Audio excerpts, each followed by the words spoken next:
So I'm Michael Sutter, CEO of Enliven Tech in Cincinnati, Ohio, and I'm talking with Vincent Brown. Vincent, I'd just like you to tell us more about you and your company. Thank you. Appreciate it, Michael. So Fugro in itself is a company that uses the power of geodata to unlock secrets of the earth. Our focus is creating a safe and livable world. One of the ways we do that is by acquiring insights about the earth, whether on land or marine. And then we map, we model, and we monitor Yeah. those insights. So really, we unlock the secrets of geodata, and that's what we provide to our customers and clients. My role, Fugro Regional Head of IT for the Americas region. So I'm focused on the Americas region and how we can help support our stakeholders who are doing all those things that I mentioned from a technology standpoint to ensure that they're set up for success and really to ensure that we're a business value added partner. How'd you end up in this business? I had the similar journey like most people in IT. You kind of start off at the service desk, and then you kind of move your way up. But one of the things that I've always prided myself on is a growth mindset, and I'm always looking for opportunities to improve. And I think that has organically led me to where I am today, looking for areas and opportunities to improve not only myself but really those who I support. So you hold certifications in both change management and data management. How should leaders think about aligning people, process, and technology so transformation delivers real business outcomes, not just good ideas? I think there's no shortage of initiatives out there. One of the things that I've learned in my change management journey, especially with the focus on ADKAR, so ProSci's methodology of ADKAR, is the focus on completing each phase before you move to the next one. So you started that first one, the awareness, and that awareness is so critical for everybody to understand. Now, if you have not sufficiently provided and assessed the awareness across your organization, whoever's affected by the change, Yeah. you really cannot move forward to that desire because the desire won't be there if the awareness is not there. Mhm. And so then you end up with what's called a Swiss cheese model, right? You've got these holes and you're trying to move forward in these stages, but you're only taking a portion of that population with you. And Mhm. oftentimes that then sets you up for failure. Mhm. So if you address each one of those phases from a management or change standpoint, and you're identifying where the areas you need to go back and address before moving forward are, well, now you've set yourself up for a successful implementation and really a management of change. Do you have an experience of something or an actual experience about something that you could share? Or One experience I had is creating a data management program, and it really was focused on data ownership. right. And that in itself is one of the big challenges. Ensuring that data ownership is clear is very, very important, and ensuring that the data owners understand the responsibility there. As IT professionals, we manage the platforms. We can help bring automation to the way that those platforms are managed. We can back up the data, et cetera. But oftentimes we don't own the data. So when it comes to critical decisions on that data, Yeah. the value of the data, the life cycle of the data, what should be kept, what shouldn't be kept, well, we can facilitate that. We're not in a position to make those decisions, right? And so that's where you really have to strengthen those relationships with the business owners, help them understand their responsibility in that process and that workflow. And now, once you've created that, now you have kind of a workflow that works because everybody understands their roles and responsibilities. And that was one of the things that we early on understood is that awareness had to be there of the why.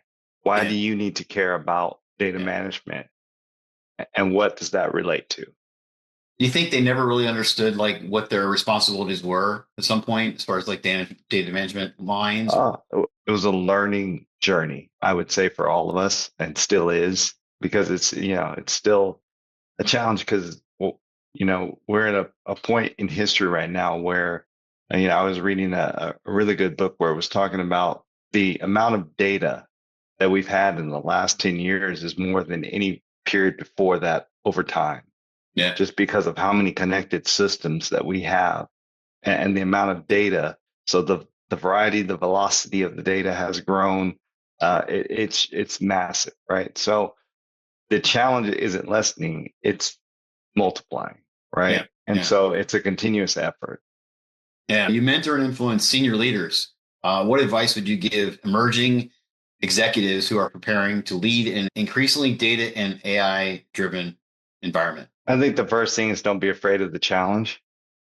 One of the things that I've often appreciated is that I'm okay being the first to do something. It doesn't mean that I'll get it right, but I sure will learn quite a bit from doing it, right? And so for other senior leaders, I would say embrace that challenge and take it head on. Really appreciate the journey of where that takes you, right? Because not only will it help you mature, but oftentimes what you create out of it, you'd be very surprised at where you end up. I look at it as an opportunity, and then I look for ways in which I can strategically move about that opportunity, right? Every leader knows their business. They wouldn't be in a leadership position if they didn't, right?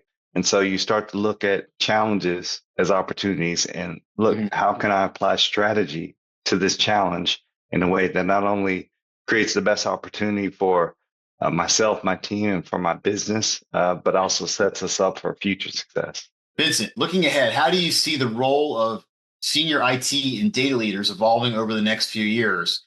And what capabilities would define truly impact leadership in that future?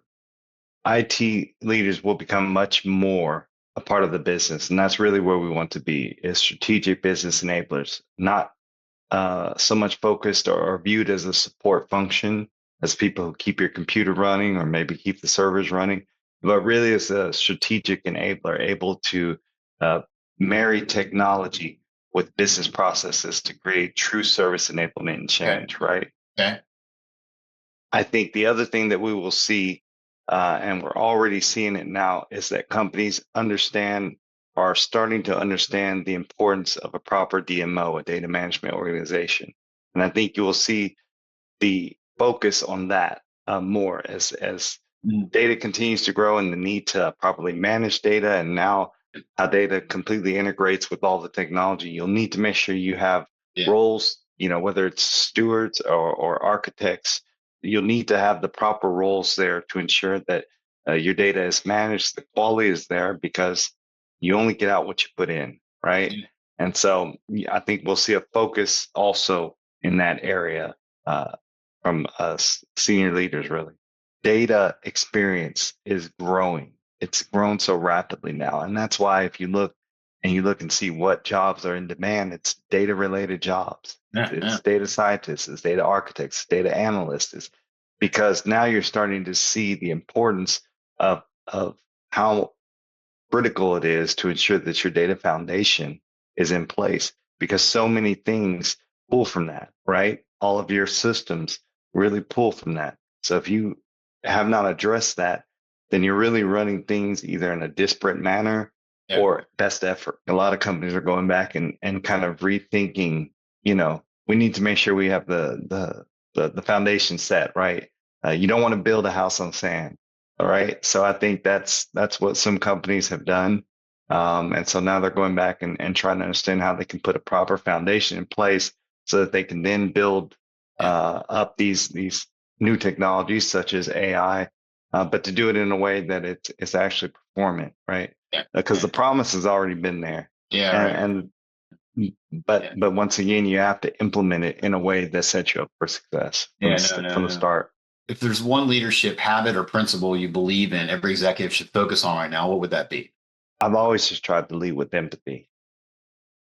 I think for me, people can feel they can discern when you're real, and if you're leading others, Yeah. that quality of empathy is critical. They need to know that you care, and they need to know that you're there in the trenches with them. You understand when you have say a difficult year, the market changes unexpectedly. 2025 was one of those years where there's a lot of uncertainty and a lot of change and a lot of unforeseen impact. And so I think when you have a leader that's empathetic, obviously decisions have to be made. That's part of leadership. But leading through those tough times, is also a skill set, and it's also one of those areas that defines you as a leader. Thanks for joining me today. I really appreciate it. And Likewise. it's very insightful, very helpful. Yeah, thank you, Michael. Appreciate the interview Yep. Yep. and the Thanks. chat.